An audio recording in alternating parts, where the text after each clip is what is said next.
Welcome to Space Galaxy 360. Stay with me and watch the video till the end as we explore something interesting together. Mission objectives. What do we want to accomplish? What did we want to accomplish in the design of this mission? And really that's thinking forward to burning down risk for future missions, Artemis III, 4 and beyond, where we will use this hardware to transfer the crew from Kennedy to the moon, and then from lunar orbit to lunar surface and back. So priority number one of the mission objectives is to test out the crew systems in space. There are environmental control and life support that Debbie will talk a little bit more about. That is CO2 removal, waste removal, that sort of thing is very important. We did not fly this system on Artemis I, so it will be a shakedown of that system. We'll also utilize some of the equipment on board for exercise. In the second lap that we do, the 24-hour HEO orbit that we'll do, that will break out the exercise equipment. All the astronauts will exercise, increase the metabolic rate, increase the CO2. They'll need to be cleaned from the system. So that is one of the starkest changes between Artemis I and Artemis II, is that we'll do a 24-hour checkout for those crew systems. We want to demonstrate the systems and ops that are required to do follow-on missions. So all of those things like stowage and logistics and all of those things are very important.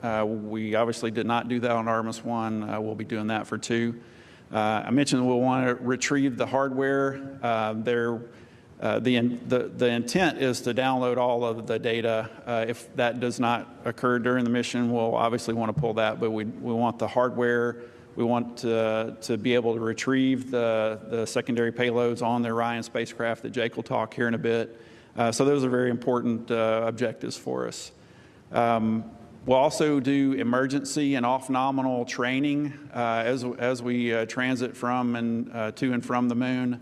So radiation shelters, medical procedures that we'll be able to do on the crew, and then fire response and suit donning and doffing, that sort of thing. And then finally, we have flight test objectives, remaining flight test objectives, if you will, that are very important to us. Suit operations, cabin pressure, cabin depress, those types of operational activities. But we do have two secondary payloads, our flight test objectives that we have. One is National Geographic. A couple years ago, Nat Geo offered to work with us on capturing all of the activities that the crew will be doing during this 10-day mission. That's very exciting for us. They'll be there for close approach and that sort of thing, but also kind of daily activities that the crew will be ongoing. And then we also have an optical comms system, laser comm, that we'll be using on the Orion spacecraft that will be able to do laser comm back with the Earth. That is a new technology that we're proving out. We also have, I think Lakeisha may have mentioned earlier, we have 4 secondary payloads that will be deployed off of the upper stage. She mentioned those, 3 of which are already on the Orion spacecraft adapter that's being translated over to the vehicle assembly building this week for mate. We have a 4th that's on schedule to be received this week and inserted prior to Orion delivery to the VAB. So I think that was pretty much it for me. Debbie, would you like to talk some Orion stuff? Yeah, good afternoon. Glad you guys are able to join us today. I'm really excited to talk a little bit about the safe and reliable and really capable Orion spacecraft that will be going in this mission in just a few short months. So talking about Artemis II spacecraft, the Orion spacecraft is made up of about 3 main modules. We can put the animation, that'd be good. There's a crew module, service module, and the launch abort system. And so I'll start at the top with the launch abort system. So this is a system we hope we never have to use, but it's there in case we need to pull the crew module away from the rocket, either on the pad or during the ascent phase of flight. It's flown on Artemis I, but it was an inert system. Since we didn't have crew, we would not be utilizing it. But it is designed to pull the crew module away. It can go 0 to 400 miles per hour in about 2 seconds. So very capable system. Needs to outrun the SLS rocket in case there was an issue. But in phenomenal mission, we'd be jettisoning that system at about 3 minutes or so into the launch. And I'll move down to the crew module, which is where the 4 crew members live and work. It's designed to allow crew members up to 21 days. Our mission, obviously, on Artemis II is a 9.5, 10-day mission.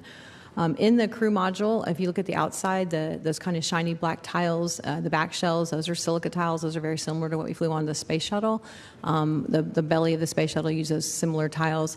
And on the very bottom of the crew module is the heat shield. And those 2 systems are very similar to what we flew on Artemis I.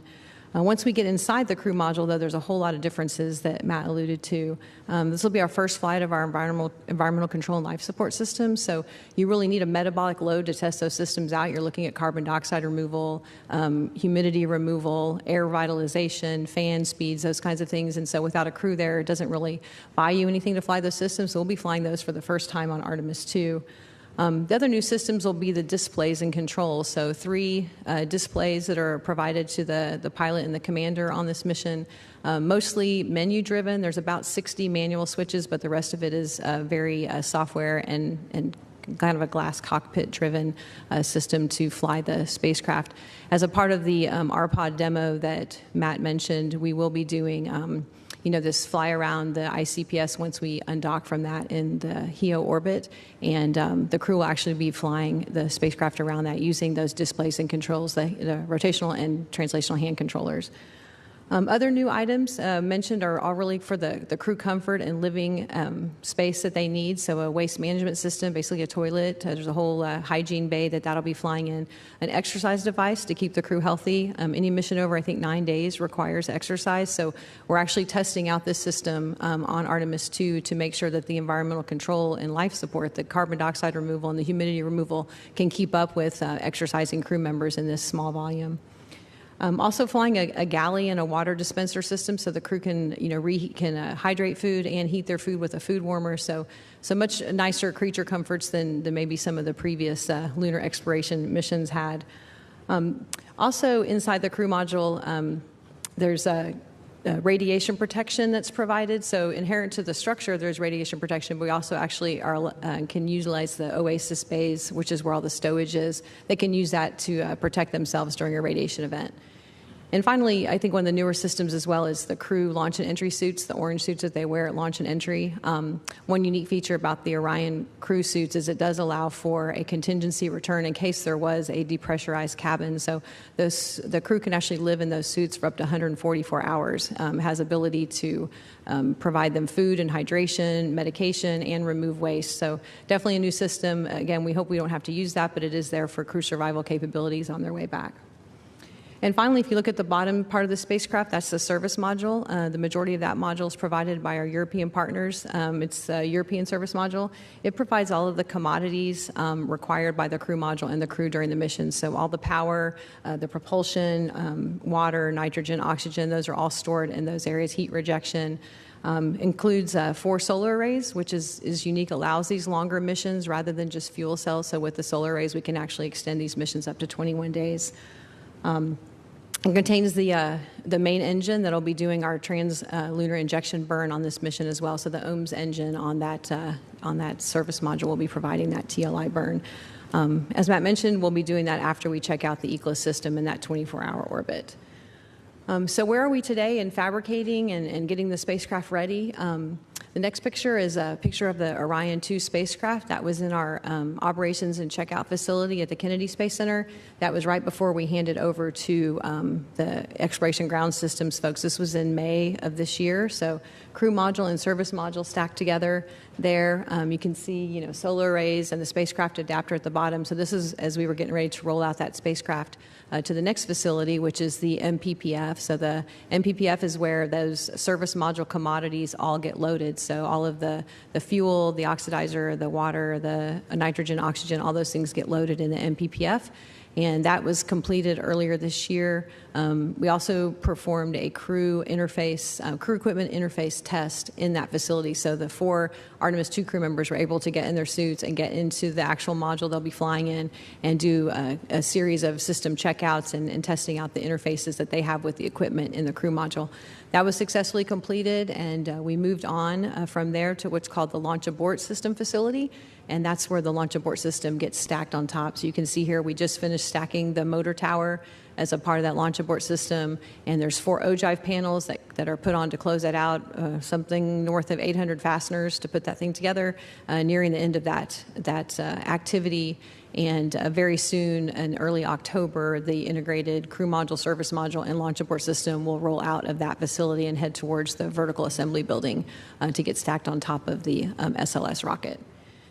So, next picture is really a picture from Artemis I, but this is where we're headed. This is we'll be in this configuration, likely end of this year, early into January. I'm headed out to the pad. So I love this picture. I love that picture of the moon in the background, our destination. And, and our goal with all of this is to provide a safe, reliable, and very capable spacecraft that can carry the crews to the moon and bring them home safely again and enable the science that we're talking about here today. So with that, I'll hand it over to Jake. Thank you. Thanks, Debbie. This really is an exciting time. We're preparing to send 3 United States astronauts and 1 Canadian astronaut around the moon. I mean, it doesn't get more exciting than that. And I just wanted to thank you all for being here with us to have this conversation and to help us tell the story about what we're about to undertake. As you've heard from my panel members here, that there are a number of test objectives with our test flight of Artemis II, but you've also probably gotten the sense from us that we all agree our top priority is to bring our friends safely home at the end of this mission and to bring our spacecraft back. To do that, we have developed an integrated research campaign that will support all of our future Artemis missions to make sure that we can travel safely in space and bring everybody home. And that really starts with trying to understand the space environment. Mark talked a little bit about that at the beginning, and so I'll probably re-emphasize that a little bit. So we really want to understand that environment so that we can begin to spend more time away from the Earth, more time at the moon, around the moon, and eventually prepare ourselves to go to farther away destinations like Mars. Now, we're not starting from scratch on that. We do truly stand on the shoulders of giants. We've learned very much from the decades that we spent in low Earth orbit. But as Mark noted, the astronauts that spend time on the ISS are within the protective envelope around the Earth that helps shield us from some of that space weather in the deep space environment. We have learned much from the astronauts who traveled to the moon previously. But although we studied the moon, we studied our systems, we didn't necessarily study ourselves the way that we can today. So that puts us in a really good place for developing this integrated Artemis II research strategy to really focus on understanding that environment, how it impacts our astronauts, life in general, and the systems that we'll be flying in. I believe that when we leave home, one of the reasons we leave home is to learn more about ourselves. So in that sense, you could really say that the science of Artemis is the science of us. So we will be collecting some of the baseline data here of how humans operate when they get away from the Earth. It's what we need to have in mind if we want to spend more and more time farther away. I like to say that during exploration, science is our toolbox for survival. So with Artemis II, we're taking the next steps for exploration into new places, steps for humanity to explore far beyond the Earth-Moon system. So with that in mind, I'll run through some of the payloads that we have underway. Our research plan includes a series of experiments and activities. And you heard Mark already mention AVATAR, a virtual astronaut tissue analog response. Again, this is a small experiment. But it could lead to really big impacts for healthcare, both for our astronauts, but also people here back on the Earth. It's about the size of a thumb drive, and it contains cells that we develop from blood draws that the astronauts provided to us before they left. So basically, we're making a stand-in for those astronauts, or an avatar. This study in particular will focus more on bone marrow, because bone marrow plays a vital role in our immune system. So basically, we can take this activity and we can simulate the astronaut being on board and learn from how those cells react. But also, in addition to what we can learn from the study itself, we will be testing out the study as it can be applied to future activities. So as we think through how we can start to fine-tune some of these studies for individual astronauts and think about preparing for the folks who will be spending more and more time up there, we can prepare them by sending up avatars in the similar way that we're talking about here. The next study will measure astronauts' well-being, activity, sleep patterns, and interactions during their time in this deep space environment. This activity, called ARCHER, which stands for Artemis Research for Crew Health and Readiness, involves our crew members wearing movement and sleep monitors or actigraphy devices, like this one I have on my wrist right here. They'll wear these during the mission, but they will also wear them before and after the mission as well. The wristband monitors enable us to study their real-time health and behavioral responses while they're in that environment. And as you heard from Matt, the crew will be conducting a number of activities that will kind of, one sense, generate them breathing more, generating more CO2, but it will run their bodies through a lot of different scenarios. And so as they do that, we'll be able to monitor how their body is responding. So we hope to gain a better understanding of how best to provide good sleep opportunities to the crew in their confined spaces, and how to just help them operate at the maximum level that we can going forward into future missions. Our next study includes the collection of saliva, basically your spit. Saliva is basically a window into how our immune system is functioning. So we call this activity our immune biomarkers. So during Artemis II, our astronauts will be able to supply saliva samples, and we can compare those with saliva samples collected back here on Earth as well. The crew provide those samples by blotting, basically licking these special papers that they'll store inside of a pocket-sized booklet. And then we'll store that saliva in a dry environment. When they return to Earth, we will then be able to rehydrate those saliva packets and conduct some analyses. So we can look for stress hormones, antimicrobial proteins, evidence of reactivated viruses, and much more. So this research provides insight into how a person's immune system will be affected during these deep space missions that we'll be flying in the future. Artemis II crew will also become the first astronauts in deep space to participate in our spaceflight standard measurements. NASA's been building a database of spaceflight standard measurements for some time in low Earth orbit.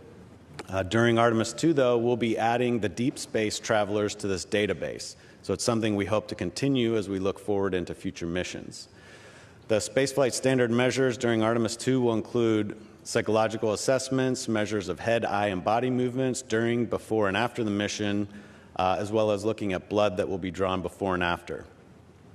These data help us assess their nutritional status, cardiovascular health, and again, focusing in on their immune system. Also, the crew will conduct activities to assess their balance, vestibular function, and muscle performance. So again, we can generate those activities, or we can watch as they go through many of the activities that Matt's already described. Once the crew then land back here on Earth, they'll participate in basically an obstacle course, followed shortly thereafter by a simulated EVA. One of the reasons we want to do that is really understand how the human responds to changes in gravity. And this is really important as we think forward as astronauts spend time traveling to the moon. How quickly can we expect them to operate and function once they land where they don't have a support network behind them? It's even more important when we think about traveling to farther away destinations like Mars, where they'll be in transit for many months before we expect them to operate on the surface. So this really is one of our first chances ever to start studying how the human responds to that gravity transition. We plan to take full advantage of that. We'll also have a suite of radiation sensors. Artemis I was well equipped with radiation sensors to help us characterize that deep space environment. That was very successful, and it helped us prepare for future explorers traveling through that environment. Well, that future is now. We're sending our friends through that environment, our Orion spacecraft again through that environment, and they will have that Orion outfitted with the sensors, as Debbie talked a little bit about. The astronauts will actually carry sensors in their suits that can help us understand how much each astronaut is exposed to, how much radiation. And then we'll have two sets of sensors, one that the crew will distribute throughout the Orion after they're up, that will help us understand what the general radiation environment is throughout the spacecraft. And then we'll also have a set of sensors that help us understand how well the shielding that Debbie talked about performs. So we can get a sense of if that radiation environment is constant throughout, or are there some of the locations as we're preparing to help protect them should there be an event that we need to seek shelter from. In addition to those activities that are integrated approach to understanding that environment and its impact on our astronauts and life in general, the mission will enable us the opportunity to observe the moon. So Mark talked about that in his opening comments. I just want to mention, depending on when we launch and what the trajectory is, the crew will be able to look at the moon through the window of the Orion. As it's been described earlier this morning, the moon will look about like holding a basketball at arm's reach. So they'll be able to see a good bit of the moon, if not all of it, from the position that they're in over several hours. As they do that, one of the great things about the human being and the human brain and the human eyes is it's basically the best science tool that we have.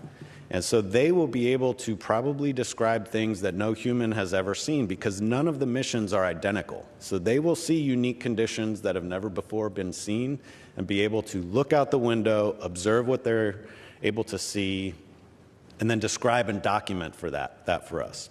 So in addition to doing that, they will be helping us understand how science operations work as they describe and document for the teams back here on Earth with a science evaluation room right here at the Johnson Space Center. So working together there, you can see that we have a campaign of doing the research, but also understanding how the research is done so we can understand operations in the future.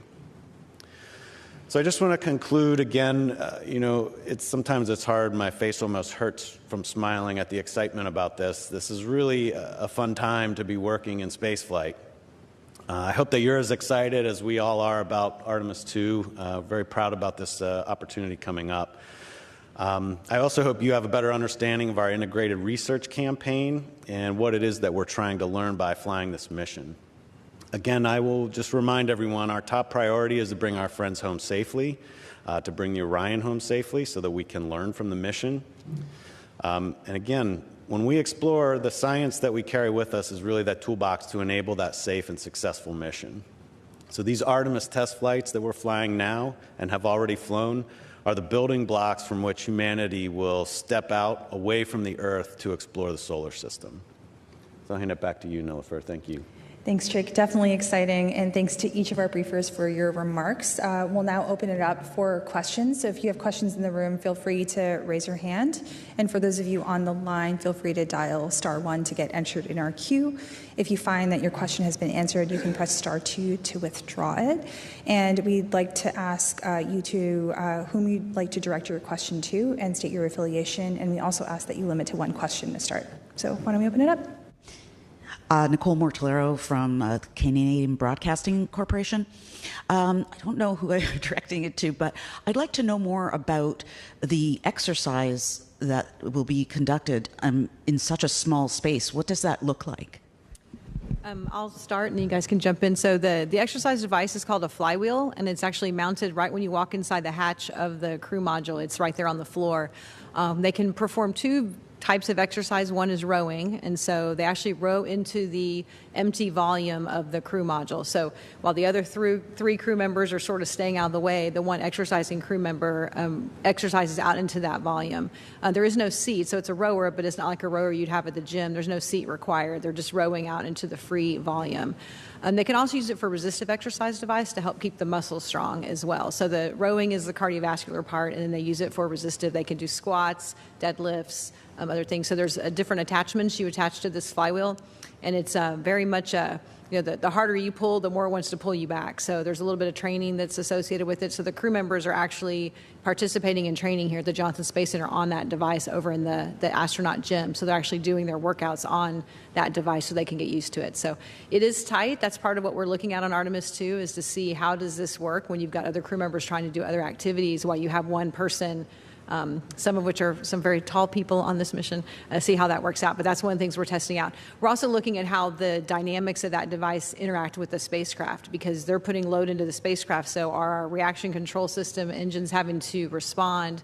How does our GNC system read these disturbances that are going into the spacecraft? So this mission is short enough that exercise isn't absolutely required, but it's going to be required for longer missions. So we need to know how does the exercise work, and then how does the spacecraft respond to this dynamic activity? Yeah, I think just to add a little bit to that, the cruise is going to be asked to exercise daily. I think it's 30 minutes a day, so there's a 2-hour block for all 4 crew members to exercise. Just one more thing, that exercise is part of a foundation that enables the research we're conducting with Avatar, Archer, some of the other activities I described, because it will help the astronauts go through a series of different stressor type events so that we can make the measurements I've described. So all of this works well together throughout the mission to provide us with the data we really need. Perfect. Thank you for that. We have one more in the room. Thank you very much for this. It's Ivan Semenik with the Globe and Mail. As we heard already, there have been a lot of robotic eyes on the lunar surface for many years, and this mission won't get that close to the lunar surface. On the other hand, you're going to have all these human eyes looking at the moon for the first time in more than half a century. So what I'm wondering is, what do researchers at NASA think, what surprises could the moon still hold for those human eyes, and how is the crew being trained or prepared to take advantage of that limited opportunity? Well, I can start that if you'd like, Mark, and then you can conclude.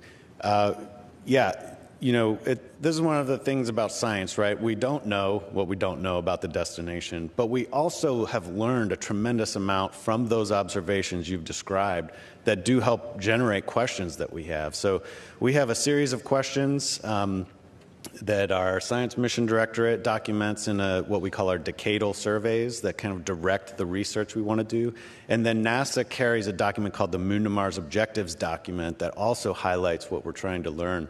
But, the types of questions that we can ask ourselves that involve the moon, I always like to talk about, we have questions about humanity, about life in general, but the environment here on the Earth erases much of the evidence from the time period when life got a foothold.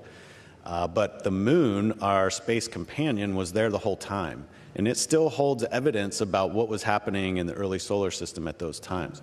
So when we use these missions, these test flights, to get us ready to get down onto the surface and land at the south polar region of the moon, we'll be able to start looking for evidence, collecting samples, making observations to answer big questions like that.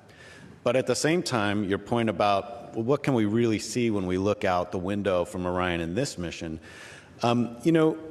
Maybe this won't be that decadal level science that we can do, but very few people have looked at the moon from this angle.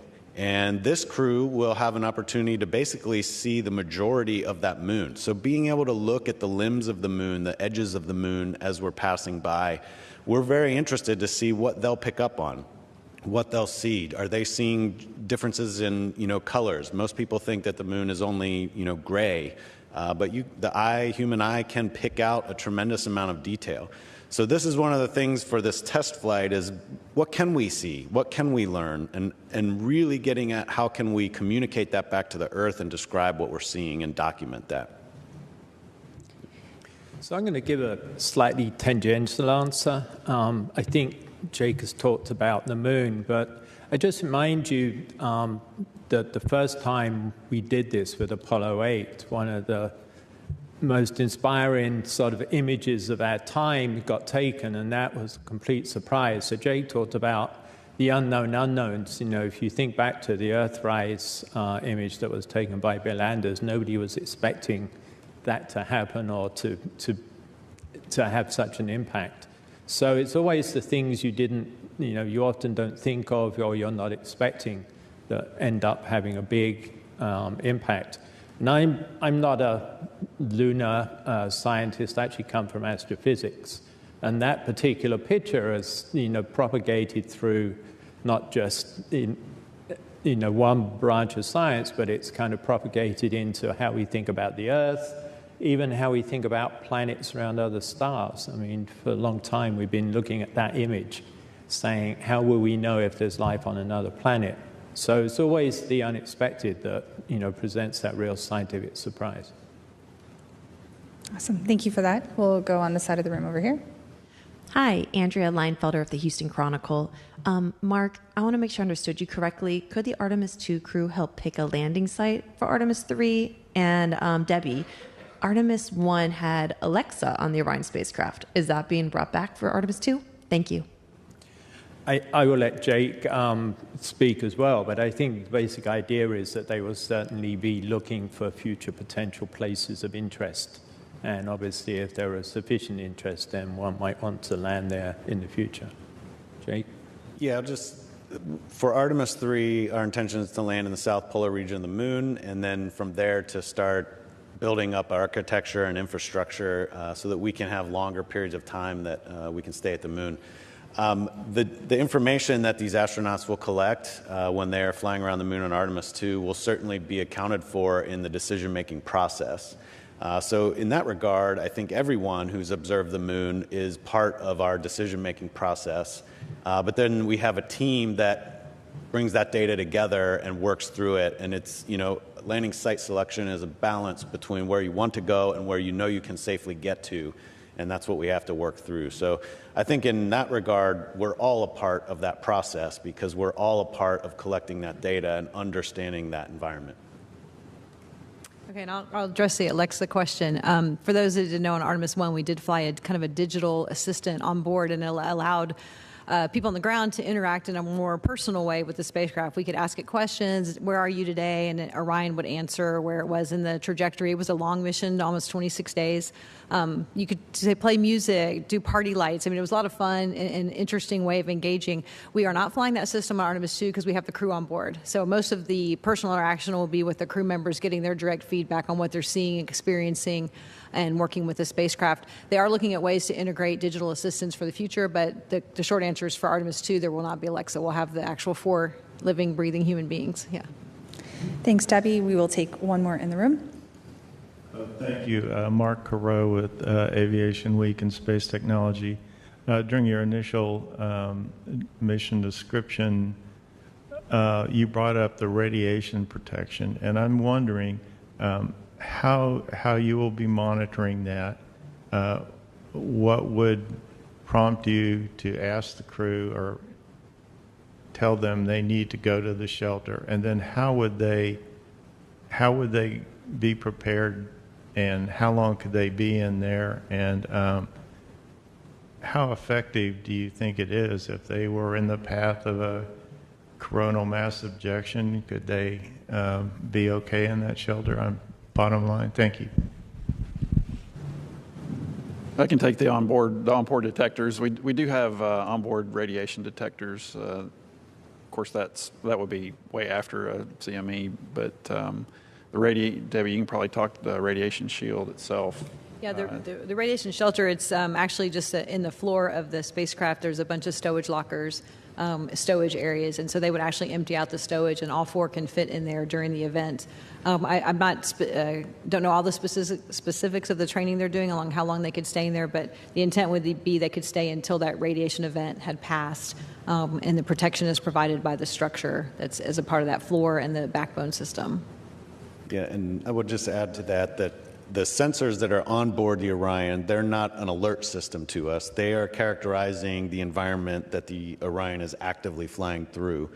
The protection part of the studies are to understand how much protection we can provide in different ways within the Orion. So some of the sensors will be placed in locations so that we can characterize that. Were we put into one of those events, we would do the best we can to protect them, as Debbie noted. But I will add, and I'll kind of look to Mark on this one, is that the system that we would use to help us understand if something's coming, we would lean on our Science Mission Directorate partners who have spacecraft in flight right now that is very critical for us to understand the space weather environment. That's where any ability to predict something that's coming our way would come from. So this really is a full NASA integrated effort as we learn how to travel through space.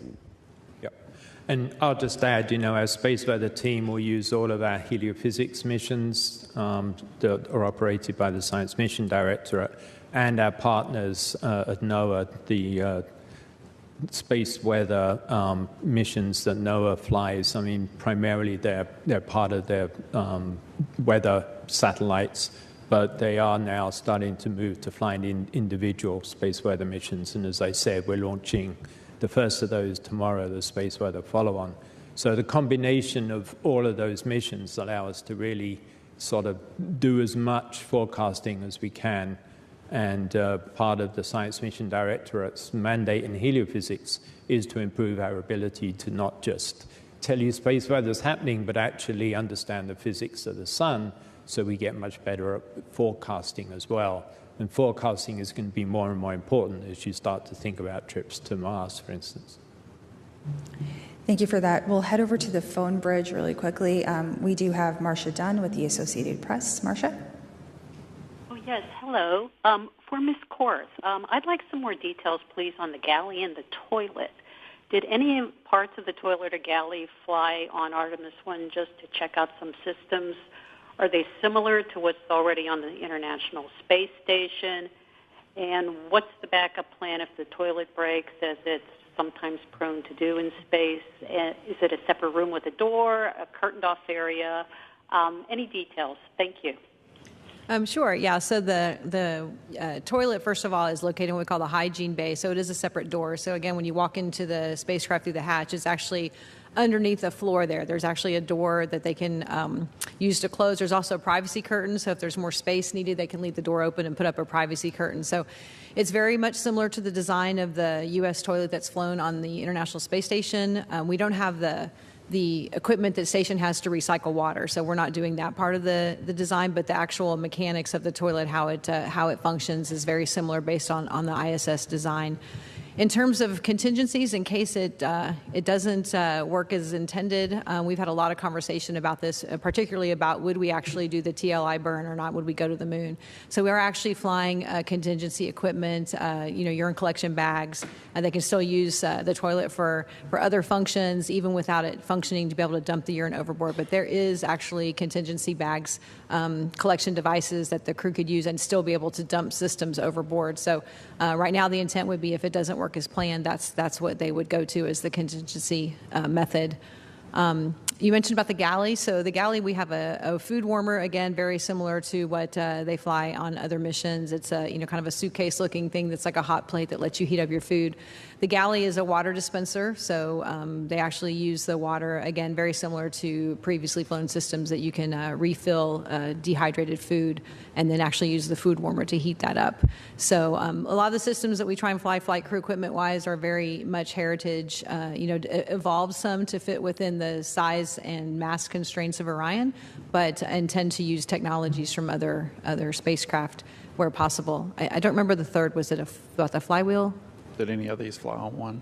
Oh, no, I'm sorry. None of these systems flew on Artemis I. So we did not have the toilet installed. We didn't have the water dispenser, none of these items. So these are all first-time flight of these. This is why this 24-hour period is really critical, this checkout period in the high Earth orbit, to make sure all of these systems are functioning. We actually have exercise scheduled in that period so we can really wring out the entire ecosystem. But there are specific activities planned during that 24-hour checkout leading up to that TLI burn to say we're good to go and all of these systems are functioning the way we intended.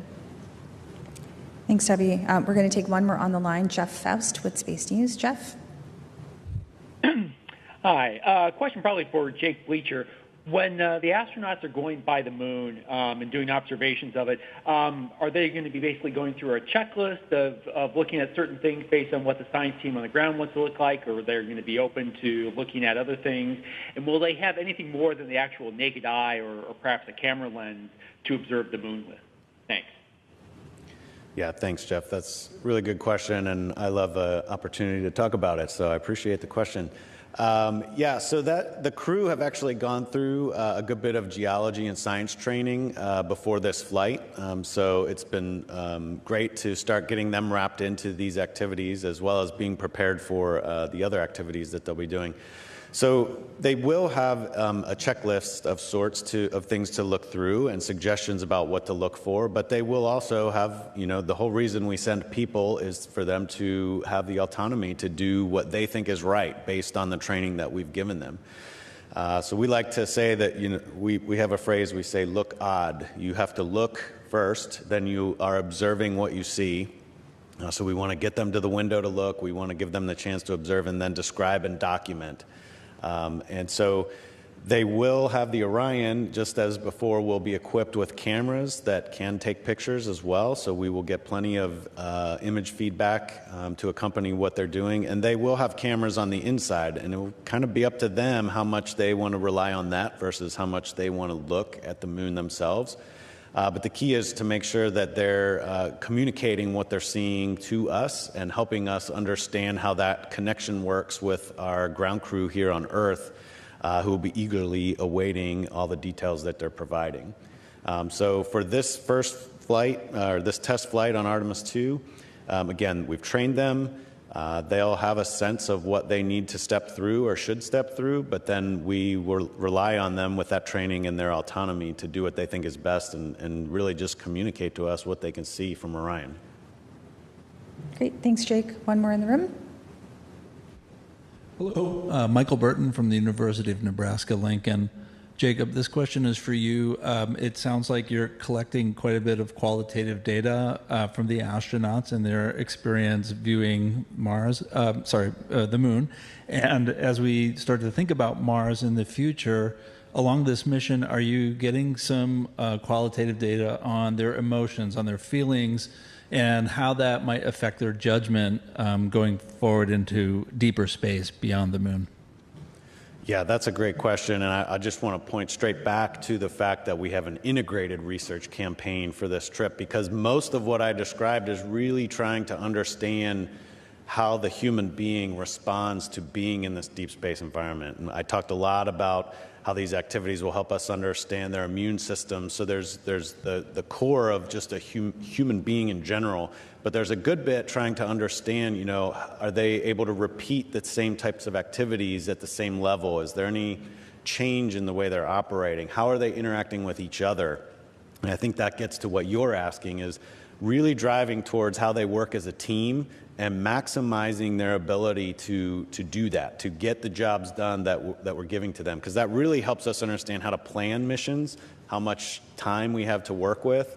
And so again, going through a lot of the activities that Debbie and Matt described, like exercising in a small space, right? Like, are we getting in each other's way? Can we find ways to do these jobs so that we can get through it? So you're right there. There's a lot of quantitative data. There's a lot of qualitative data. And we want to see them go through these different activities so we can really judge that. And then we'll compare with when they get back to Earth, how are they doing when they get back here as well? Great. One more in the room. Micah. Hey, Micah Maidenberg, Wall Street Journal. Maybe for Mark and Debbie, could you talk a little bit about scheduling the astronauts over, each 24-hour period after that, assuming the TLI, checks out and, you go out there. Are you scheduled down to the minute? What's the balance between work and rest? And if someone could provide a couple of examples of food that the crew will eat, that'd be great. Thanks.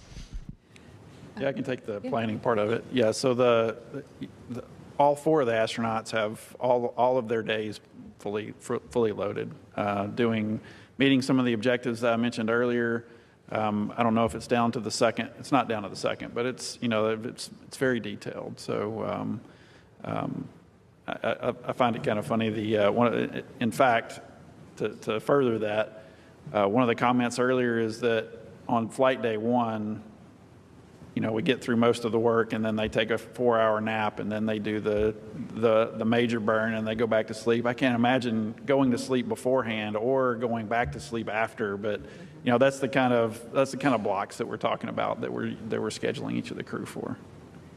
Yeah, and I'm going to add our friends in the flight ops directorate. They're the ones that do all the scheduling, and so there will be a very detailed timeline day by day, as Matt mentioned, where every activity, every flight test objective, every DFTO, every experiment, everything that needs to be done is fully planned out before they go. Now, that's not to say every day something may change, and so those timelines get reworked kind of overnight while the crew's sleeping each day. So our mission operations director here, or flight ops director, are the ones that do that work at the detail level. In terms of food, there's a huge variety of menu that's provided by the food lab here at JSC, and so the crew members actually spend time going to that food lab and sampling the different foods available to them. Several of these crew members that are flying on Artemis II have flown on space stations, so they're very familiar with the food choices. So they're over there now picking out their menus, working with nutritionists to make sure that the foods they're picking out meet their nutritional needs. So I don't know anything that's not on the menu. You hear everything from pastas to shrimp to mac and cheese to hot sauce to tortillas it's a pretty extensive menu that they get to go customize for their needs. Awesome, thank you. We'll take one more in the room. Ken Chang, New York Times. This is for Mark. I was wondering, how good are space weather forecasts now? Can you forecast a week out that there's going to be a big sunspot pointed at Earth that might put out a CME? I think we're getting better, and we've been able to start to get a handle on the big storms like the Gannon, but a really solid forecast, I think, is still something that we're striving for. And obviously, the missions that we're putting up now will give us much better insight into not just the one piece of the problem, but the whole problem, from what's happening on the sun to how that then propagates out from the sun and whether it becomes a real problem or not. So we have a lot more to do, I would say. Matt or Mark, if I could add to that. Sure. Just there's being able to predict that it will happen, but what's really valuable to us is knowing when it does happen, because it's not instantaneous that the radiation levels change at the Orion. So having the warning that it has occurred, whatever the event is, has occurred, gives us time on board to talk to the astronauts and prepare themselves for it. And as we already mentioned, we have possible options for them to try and shield, and any protection is better than no protection. Yeah. Great. We do have time for one more question. We'll take one from the line. We have Manuel Mazzanti with Exploración Especial. Manuel? Thank you so much. Manuel Mazzanti from Exploración Espacial. I would like to know a little bit more about the optical communication systems that you're going to use. In the previous call, they mentioned that as Orion gets farther away from Earth, we are going to be switching to the deep space network with limited bandwidth. So my question is, we all know how important are HD videos and good photography for public engagement. So what do you need in order to have like a live feed using this O2O communication system? Do we need a relay satellites, or what is it? What do we need to have a live feed of good bandwidth? I can take that. Yeah, so the components of the optical comm, there's a transmitter receiver on the Orion spacecraft.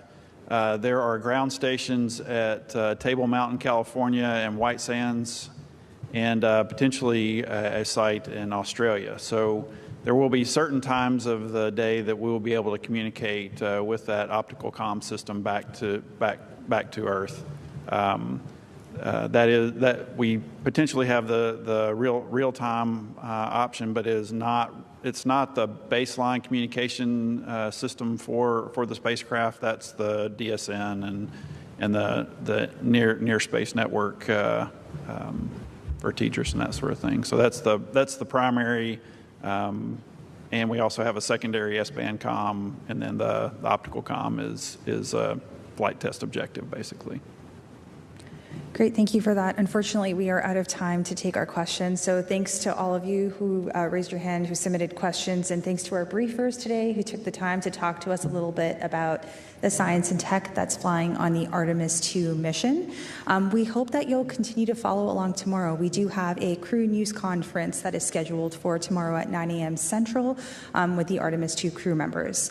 We'll also hope that you follow along with the mission by visiting nasa.gov/Artemis. Thanks again for joining us. Please like, share, subscribe our Space Galaxy 360 channel.